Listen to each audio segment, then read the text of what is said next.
काँग्रेसचे मोहन हंबर्डे यांनी भाजप प्रवेशावरून घुमजाव केला आहे। काँग्रेसमध्येच राहणार असल्याचा मोहन हंबर्डे यांनी निर्धार केला आहे। हंबर्डे यांच्या घुमजावमुळे आता अशोक चव्हाण यांना धक्का बसल्याचं बोललं जात आहे। अशोक चव्हाण यांच्या नांदेडच्या राजकारणाला मोठा धक्का बसल्याची चर्चा सुरू झाली आहे, कारण काही दिवसांपूर्वीपर्यंत मोहन हंबर्डे हे काँग्रेसला रामराम ठोकून भाजपमध्ये प्रवेश करतील अशी चर्चा होती, पण आता स्वतः मोहन हंबर्डे यांनी भाजप प्रवेशावरून घुमजाव केला आहे।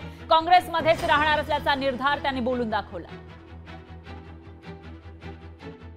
मी भाजपमध्ये जाणार नाही, काँग्रेसमध्येच राहणार आहे।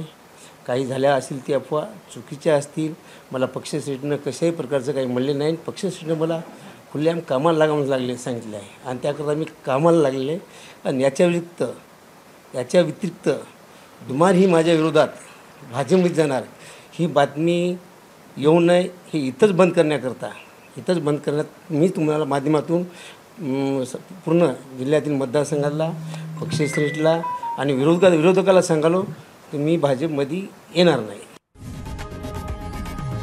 लोकशाही मराठी ऐका, पहा, जागरूक रहा।